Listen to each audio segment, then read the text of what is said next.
जय श्री कृष्ण, जय श्री राधे। ओम भगवते वासुदेवाय नमः। आइए आज हम जानते हैं शरद पूर्णिमा के बारे में। आश्विन माह के शुक्ल पक्ष में आने वाली पूर्णिमा को शरद पूर्णिमा के रूप में मनाया जाता है। यह पूर्णिमा को शरद पूर्णिमा, कजोगरी पूर्णिमा या रास पूर्णिमा कहते हैं। शरद पूर्णिमा के दिन माता महालक्ष्मी का जन्म हुआ था, इसलिए इसी दिन माता महालक्ष्मी धरती पर विचरण करती है और रात के समय सबको कहती है कि कौन जाग रहा है, इसलिए इसे कजोगरी पूर्णिमा भी कहते हैं। रास पूर्णिमा इसलिए कहते हैं कि भगवान श्री कृष्ण ने पहली बार अपने योग रूप यानी योगेश्वर के दर्शन करवाए थे और इसी दिन भगवान राधा रानी के साथ साथ व्रज की सभी गोपियों के साथ भी रासलीला की थी। भगवान श्री कृष्ण ने अनेक रूप धारण किए थे, एक एक गोपी और एक एक श्याम भगवान श्री कृष्ण बने थे, इसलिए इसे रास पूर्णिमा भी कहते हैं। शरद पूर्णिमा के दिन रास खेला जाता है, जिसे रासलीला कहते हैं। तभी से ही रासलीला प्रचलित हुई है और पूर्णिमा के दिन सभी भक्त श्री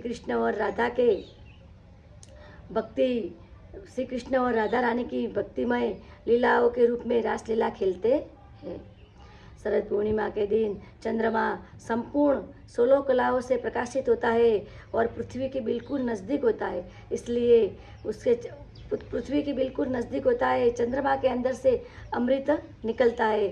चंद्रमा की रोशनी में खड़े रहने से हमारे ऊपर दिव्य अमृत वर्षा होती है।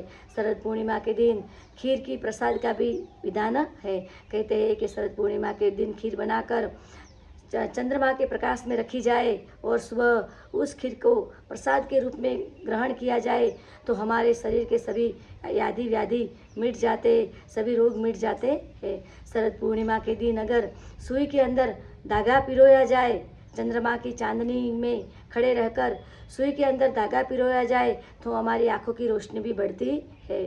शरद पूर्णिमा के दिन चंद्रमा का तेज बहुत प्रकाशित होता है। चंद्रमा पृथ्वी के नज़दीक होता है, इसलिए चंद्रमा का आशीर्वाद हमें संपूर्ण रूप से प्रदान होता है। शरद पूर्णिमा की रात को भगवान श्री चंद्रदेव की पूजा करनी चाहिए। उनको धूप, दीप, नैवेद्य और अर्घ्य देना चाहिए। दूध के अंदर गंगा जल मिलाकर चंद्रदेव को हम अर्घ्य दे सकते हैं। ओम सोमाय नमः मंत्र का जाप कर सकते हैं। शरद पूर्णिमा के दिन तुलसी जी के सामने घी का दीपक जलाए।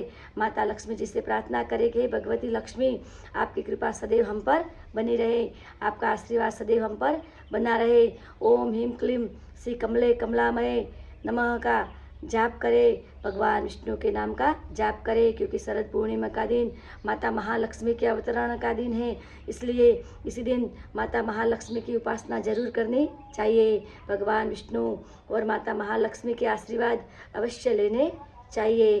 भगवान विष्णु, माता महालक्ष्मी के आशीर्वाद और चंद्रदेव के आशीर्वाद से हमारा जीवन धन्य बने। शरद पूर्णिमा का त्यौहार आप सबको खूब फलदायी निवड़े। मेरी ओर से शरद पूर्णिमा की आप सबको बहुत बहुत शुभकामनाएं। माँ लक्ष्मी, भगवान चंद्रदेव और भगवान विष्णु के आशीर्वाद आप सब पर सदैव बने रहे। शरद पूर्णिमा के दिन दान पुण्य का भी बहुत विधान है। पूर्णिमा के दिन हम गेहूँ, गुड़ और खीर का दान कर सकते हैं। नदियों में स्नान कर सकते हैं।